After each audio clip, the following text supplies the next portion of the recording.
I'm Jean Buchan. This is my husband, Denny Buchan.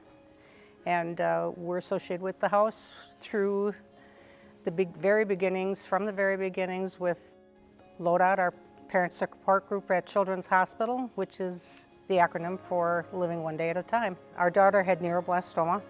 She was 2.5 when she died. She was 18 months when she was diagnosed. And during that time, we met with other families or other people up in the clinic.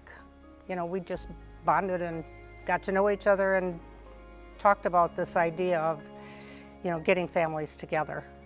My name is Jeff Starren. I became affiliated with the house pretty much through my parents. In the late 70s, rejoined the family business, McDonald restaurants. I'd always hear the stories of what was happening, you know, with the Ronald House, and I know that both my dad and Jim Pios, who was the large owner in the Milwaukee area, had thought, you know, if we want a Ronald House of our own in Milwaukee. The reason that we were looking downtown was definitely Children's Hospital was there, and all of a sudden the Pabst Mansion came up for sale. So we took a visit there and said, great, it would have only given us about 6-7 rooms, but fireplaces, homey, and that's what we were looking for. And wouldn't you know it, about a week after we put our offer in for the Pabst Mansion, in the Milwaukee Journal, Children's Hospital is moving and they're not sure where. Saul Stern had friends on the board at county, and he found out that Children was going to move out onto the county ground area. There was a lot to consider exactly where they would place it, and there was a lot involved in the negotiations, and it took quite some time. My father happened to know a couple of county supervisors, and with that, they approached the county. The county had no use for all this property in those days. Now it's valuable land, and they're putting up all kinds of things. But in those days, it wasn't. So they said, well, if you do something with the mansion, and they gave him 4 acres, basically for $1 a year for 50 years. Several of us flew to Baltimore, Chicago, and Indianapolis to look at their houses. And Indianapolis was just about finished.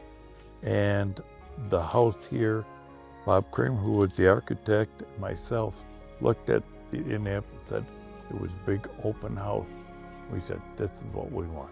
There were a lot of companies that either donated their services or their product or their time. I remember contractors coming in on a Saturday to put the roof on free of charge. You know, I mean, things like that.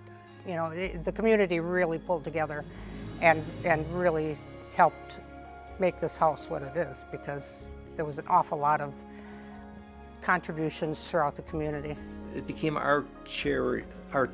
I mean, you know, my family took it on personally, but it was a business charity for many of the owners, and we would agree to support it. Now, it might be money coming through, like, let's say 1 penny from every Happy Meal, or maybe some certain number of cents on fries, and you could have some public fundraisers. You could do things that way, or you could do things a little more silently. We had a week-long open house here.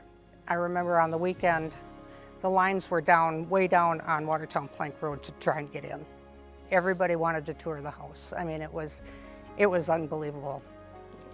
We were the first house in the Ronald McDonald houses to have a chapel.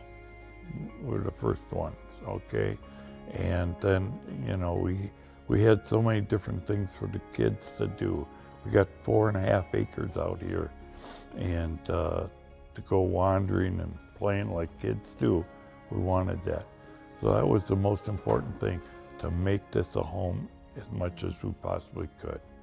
I still think of it, it's a home for these families. When you hear stories of families that have stayed here for like over a year at a time, not just 1 or 2 nights, it's home. When I think of the house, going on in perpetuity, I tend to think of what is doing now. I mean, there will always be a need for a place for respite or to stay for families that need this kind of life-saving health care. A place like this is that we meet the needs of people that can't afford hotels or are coming a distance, not just from 30 miles away, but it could be 3,000 miles away. It came together, you couldn't have planned it any better. It just, everything fell into place at the right time. When you walk in, it's just so peaceful. It's calm and peaceful, and I think that's what, when I walk in, I just have that sense. And I guess I'm just hoping that parents who are here find that same calmness. I look at something that became good out of bad, you know, and I know people hear that and say, yeah. But every time I walk into this house that Love built, I think of my daughter, and I think of how happy she would be to play in this house and romp around. She'd be so happy. And to think that I've got 54,000 people, families have come through this house, and hopefully they feel as good as I do about the house, that it is a home.